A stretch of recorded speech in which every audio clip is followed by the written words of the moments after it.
Have you ever felt like your life unfolds in these really distinct chapters? Well, we're about to explore a fascinating ancient idea that suggests it's not random at all. Turns out, it might just be part of a powerful, predictable rhythm. I mean, really think about it. Who are you right now, and who were you 12 years ago? The difference is often just staggering, isn't it? Your priorities, your personality, your entire outlook on the world. It can honestly feel like a complete and total transformation. Well, according to some very old wisdom, that massive shift isn't a coincidence. It's actually part of a predictable 12-year cosmic rhythm. These aren't just random phases we go through, they're the profound chapters that actually define our life's journey. Okay, but that brings up a good question. Why 12, right? Why not 10 or 15? Well, it turns out that number is deeply, deeply embedded in the very fabric of our world.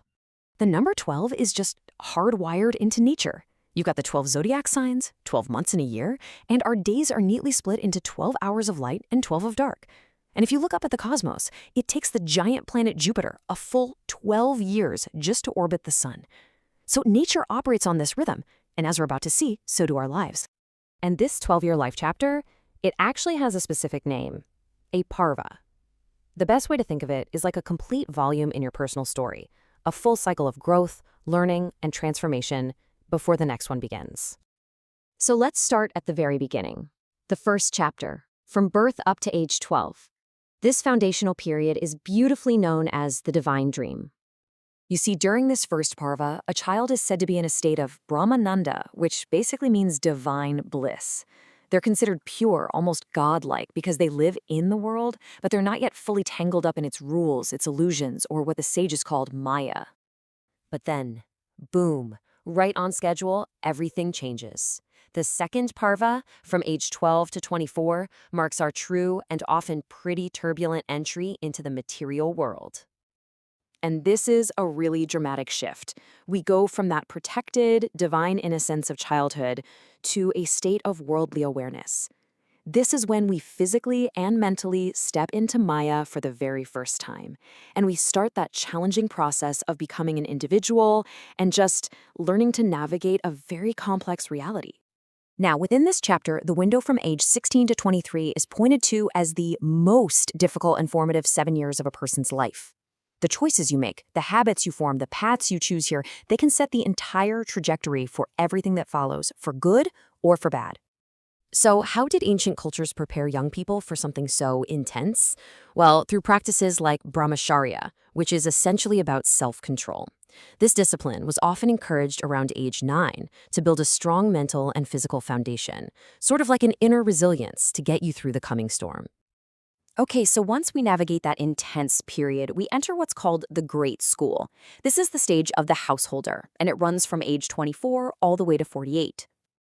And get this isn't just one cycle, it's 2 full parvas put together. A whole 24 years are dedicated to this phase. And why? Because this is seen as the ultimate university of life, where your classroom is your daily existence, and the deepest lessons are learned through direct, unavoidable experience. And the core teaching here is so profound. The greatest wisdom isn't found by hiding away from the world in a cave. Nope, it's forged in the fires of responsibility, relationships, career, and family. True growth, it seems, comes from deeply engaging with all the chaos and beauty of life, not by escaping it. You know, one of the most beautiful insights from this phase is the idea that your child becomes a living mirror to your own past. In raising them, you see your own forgotten childhood, your own behaviors, and it teaches you who you once were. It's just this powerful, built-in mechanism for self-awareness. All of this experience, all these lessons, they all build into the next major phase. After age 48, the focus shifts, and it shifts dramatically. From action and doing to deep reflection. This is the cycle of wisdom. By this point, you've really lived. You've accumulated a lifetime of experience. You've graduated from the great school. And now, for the first time, you have enough data, enough perspective to make truly sound decisions and begin putting the puzzle pieces of your life's journey together into real earned wisdom. So this is the time to actively reflect on the past, to consolidate all those hard-won lessons, and to begin handing over the reins of worldly responsibilities. The goal shifts from doing to understanding. It's about preparing for the next phase of existence, and for many, seeking deeper spiritual meaning. So, how do we tie all of these cycles together? Well, it all comes down to a really powerful metaphor: life as a 12-year exam. Just think about it like this: each 12-year Parva is a test of your growth and your learning. And at the end of that cycle, nature, or the cosmos, whatever you want to call it, hands you a result.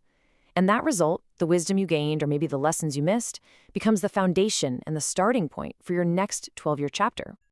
So when you lay it all out, the journey is it's incredibly clear.